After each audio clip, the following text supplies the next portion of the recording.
যার ছবি আমরা এখানে দেখানোর চেষ্টা করতেছি। উনি লটারির মাধ্যমে 10 লক্ষ টাকা জিতেছেন। বিশাল একটা পুরস্কার আপনি পেলেন। এখন আপনার ভবিষ্যৎ পরিকল্পনাটা কি করতে চান আপনি? আসসালামু আলাইকুম রহমতুল্লাহ। আমরা এই মুহূর্তে রয়েছি হোম ইলেকট্রনিক্স মার্সেল ফ্রিজ কোম্পানির একটি শোরুম, তক্তারচালা বাজার, মির্জাপুরে। আপনাদের শুনে খুশি হবেন যে একটি গুড নিউজ আজকে দিতে চাই যে এই শোরুম থেকে মার্সেলের ফ্রিজ কিনে আমাদের এক ভাই, এটা একটু দেখাইতে পারো, এই হাবিবুর রহমান নামে আমাদের এক ভাই, যার ছবি আমরা এখানে দেখানোর চেষ্টা করতেছি। উনি লটারির মাধ্যমে 10 লক্ষ টাকা জিতেছেন। আমরা এই পর্যায়ে একজন আপুর কাছে যাচ্ছি যিনি এই মুহূর্তে এই শোরুম থেকে একটি ফ্রিজ কিনলেন। আপনার নামটা একটু বলেন। রাশেদা। আপনার বাড়ি কোথায়? উত্তর বেকুয়া। উত্তর পেকুয়া। যে ফ্রিজ কিনলেন এর দাম কত? 31,500 টাকা। কত? 31,500। 31,500।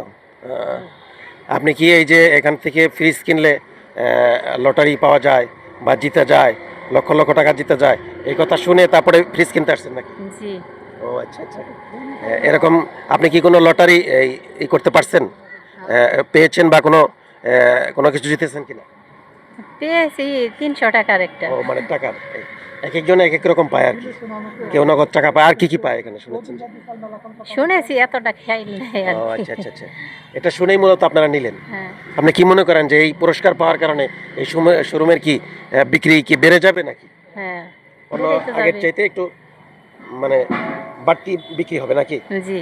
ও, আমরা সেটাই দেখলাম যে সেই ধারাবাহিকতা আপনি এসেছেন, আপনাকে ধন্যবাদ। এই সেই শোরুম যার ভিতরে আমরা প্রবেশ করেছি। এইখান থেকে ফ্রিজ কিনেই হাবিবুর রহমান নামে আমাদের এক ভাই এলাকারই, উনি 10 লক্ষ টাকা পুরস্কার জিতেছেন, যাকে উদ্দেশ্য করে মূলত সংবর্ধনার মতো হবে। তাকে টার্গেট করেই আজকে এখানে একটা বড় আনুষ্ঠানিকতা, আপনারা জানেন।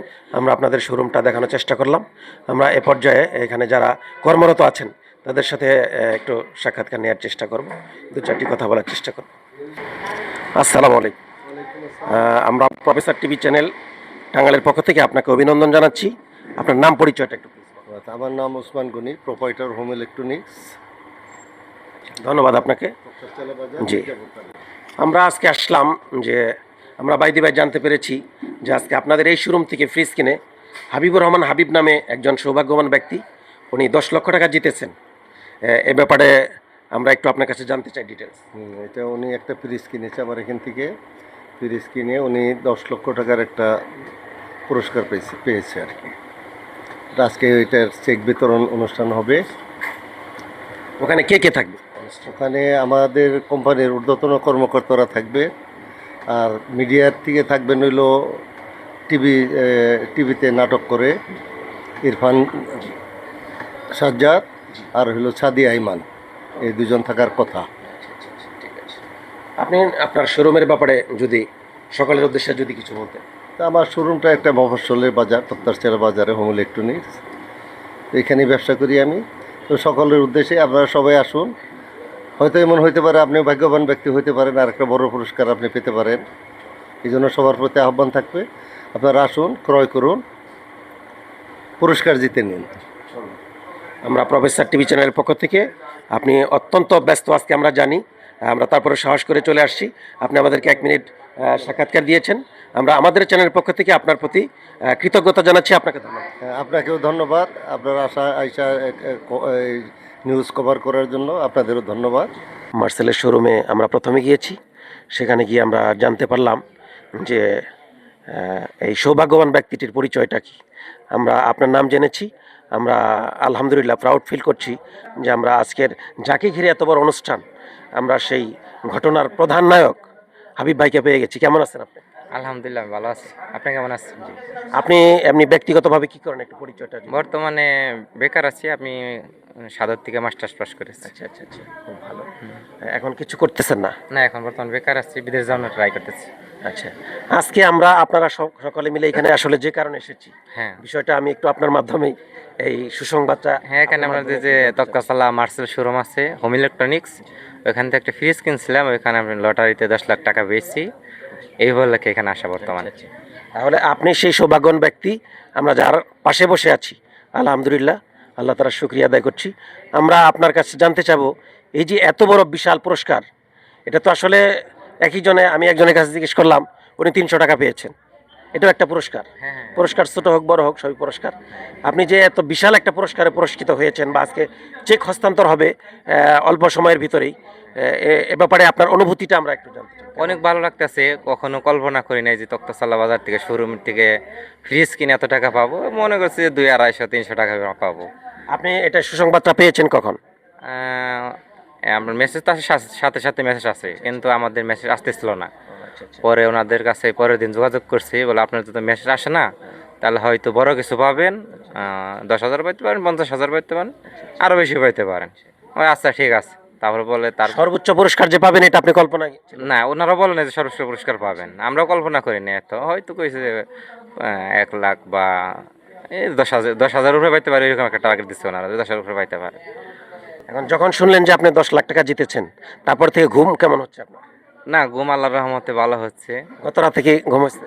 গত রাতে মোটামুটি ভালো ঘুম হয়েছে, সারাদিন পরিশ্রম হয়েছে তো, আমরা শুটিং করছি, মোটামুটি ঘুম ভালো হয়েছে। মানে এই প্রোগ্রাম নিয়েই মূলত আছেন এই কয়েকদিন যাবত? ঠিক আছে, আমরা একটু লেটে চলে আসছি মনে হয়। আপনার পরিবারে কে কে আছে একটু আমরা? আমার মা বাবা আছে, বড় ভাই আছে, আমার ওয়াইফ আছে, আর একটা মেয়ে আছে। আপনার মা কি কেমন খুশি হয়েছেন? হ্যাঁ, অনেক খুশি হয়েছে আমার। নিশ্চয়ই আপনার মায়ের দোয়া আছে, নইলে হ্যাঁ, অবশ্যই দোয়া আছে, মা বাবার দোয়া অবশ্যই আছে। পুরস্কার জিতা এটা তো হ্যাঁ, অবশ্যই। পিতামাতার দোয়া ছাড়া, আল্লাহর একান্ত রহমত ছাড়া এটা সম্ভব না। না, সম্ভব না। অনেকেই তো ফ্রিজ কিনতেছে, কিন্তু এটা হয় না। আমি তো বাণিজ্য মেলায় থেকে মার্সেলের 3টা ফ্রিজ গত সময় কিনেছিলাম, কিন্তু এরকম বিশেষ কোনো পুরস্কার পাই নাই, ছোট পুরস্কার পেয়েছিলাম। আপনাকে কনগ্রাচুলেশন জানাচ্ছি। হ্যাঁ, আপনাকে আর ধন্যবাদ। আমরা একটু জানতে চাবো, আপনার এই যে টাকা পাওয়ার পরে চেক আপনি যে পেয়ে যাবেন তো কিছুক্ষণের মধ্যে ইনশাল্লাহ। সবাই যখন চলে আসবে, মূল অনুষ্ঠান শুরু হলেই আপনাকে দিয়ে শুরু হবে। হ্যাঁ। আমরা আপনার কাছে জানতে চাবো যে এই যে বিশাল একটা পুরস্কার আপনি পেলেন, এখন আপনার ভবিষ্যৎ পরিকল্পনাটা কি, কি করতে চান আপনি? আপনার যে লটারিটা পাওয়ার আগে থেকে আমার একটা পরিকল্পনা, আমি পাসপোর্ট করেছি অলরেডি, বিদেশ যাওয়ার জন্য পরিকল্পনা চলতেছে। এখন দিয়ে আল্লাহ কি রাখছে কপালে, সেই অনুপাতে হবে। আমরা জেনেছি ইসলামী শরীয়তে পরিভাষায় যে সচ্ছল এবং অসচ্ছল উভয় অবস্থাতেই, মানে যারা দানের হাতকে সম্প্রসারিত করে, এটা আল্লাহ তাআলার কাছে অনেক প্রিয়। আপনি যে বেকার অবস্থায় এত বড় একটা অনুদান পেলেন বা একটা পুরস্কার পেলেন, এক্ষেত্রে বিশেষ কোনো জায়গায় আপনার কোনো অনুদান বা দান করার কোনো পরিকল্পনা আছে কিনা আমরা একটু জানতে চাই। এখনো ওই করি নাই, টাকা পাইলে হয়তো পরিকল্পনা করব যে কোনো কোথাও যেমন হয়তো অনেকে দান আছে যে আমি যদি এটা জিততে পারি বা আমার ছেলে যদি A+ পায়, আমি মসজিদে এত টাকা দিব বা এতিমখানে এত টাকা দিব, অনুষ্ঠানে অন্য জায়গায় এটা টাকাটা দিব, এরকম অনুদান, এরকম কোনো পরিকল্পনা আছে কিনা? আমাদের ওইরকম তো প্ল্যান ছিল না যে এত টাকা পাবো। এখন তো পেয়ে গেছে। পেয়ে গেছি। এখন হয়তো টাকাটা অ্যাকাউন্টে যখন আসবে, তখন মনে চাবে যে কোথাও দান করি, তখন হয়তো দান করতে ইচ্ছে করবে যে অমুক জায়গায় দেই কিছু। এই যে খুবই সুন্দর বলেছেন। আপনি মূল্যবান সময় নষ্ট করে আমাদের সাক্ষাৎকার দিচ্ছেন, আপনাকে ধন্যবাদ। আপনি সারাদিনের ব্যস্ততা ক্লান্ত, এত বড় একজন ফেমাস পারসন আপনি। আমরা এসেছি টাঙ্গাইল থেকে, আমাদেরকে একটু সময় দিয়েছেন। আমরা এই সংক্ষিপ্ত সময় সাক্ষাৎকার দেওয়ার জন্য আপনার প্রতি অনেক অনেক কৃতজ্ঞতা জানাচ্ছি। আপনাকে ধন্যবাদ। আপনাকেও ধন্যবাদ। যে আজকের যে অনুষ্ঠানটা হতে যাচ্ছে, আমরা যে এই আজকের ঘটনার যিনি প্রধান নায়ক, ওনাকে তো পেয়ে গেলাম, ওনার সাক্ষাৎকার আমরা পেলাম। আপনার সৌজন্য আপনাকে ধন্যবাদ। এ ব্যাপারে আপনি যদি কিছু বলেন, আপনার কেমন লাগতেছে, অনুভূতিটা কেমন? হাবিব ভাই আমার অতি কাছের ভাই, আমার যে কন্টিন বানাই সব সময় হাবিব ভাই আমার কন্টিন দেখে, আমি মানবতার কাজ করি। হাবিব ভাই যে টাকাটা পাইছে আমি খুব খুশি হয়েছি। সে বর্তমানে বেকার, এই টাকাটা দিয়ে তার অনেক কাজে লাগবে। তার মানে দান করার মন আছে, সে দান করবে, বিদেশ যাবে। 2 দিন যাবৎ আমি এবং হাবিব ভাই একাত্রেই চলাফেরা করতেছি। হাবিব ভাই তাতে আমি দেখছি খুব বড় মাপের লোক এবং খুব ভালো লোক। সবাই হাবিব ভাইয়ের জন্য দোয়া করবেন, আমিও দোয়া করি আল্লাহর রহমতে এই টাকাটা পেয়ে সে যেন সৎ পথে টাকাটা খাটাইতে পারে, এই দোয়া এবং ভালোবাসা আমি হাবিব ভাইয়ের দেই এবং সবাই যেন দোয়া করে। খুবই সুন্দর বলেছেন কাশেম ভাই। আমরা আরেকটু জানতে চাবো, আজকে যদি এই ঘটনার নায়ক হাবিব ভাই না হয়ে আপনি হতেন, আপনি যদি পেয়ে যেতেন, তাহলে কি হতো? আমি যে কি খুশি হইতাম, এক আল্লাহ পাক ছাড়া কেউ জানে না। যেমন আমার টাকা পয়সা নেই, তারপরে আমি মানবতার কাজ করি। এক জায়গায় সিমেন্ট দাঁড় করে নিয়ে রাস্তা ঠিক করি, একটা মসজিদ ঠিক থাকে না, অজুখানা আমার জিনিস কিনা নিয়ে ঠিক করি। আমি চাই নিজ খরচে। হ্যাঁ যে একালেও জানি একটু শান্তি পাই, পরকালেও যেন একটু শান্তি পাই, মানবতার কাজগুলো আমি যেন করতে পারি। আমরা আমাদের চ্যানেলের পক্ষ থেকে আপনাদের দুজনকেই মূল্যবান সময় নষ্ট করে সাক্ষাৎকার দেওয়ার জন্য আমরা আবারও শুভেচ্ছা জানাচ্ছি। উভয়কে ধন্যবাদ।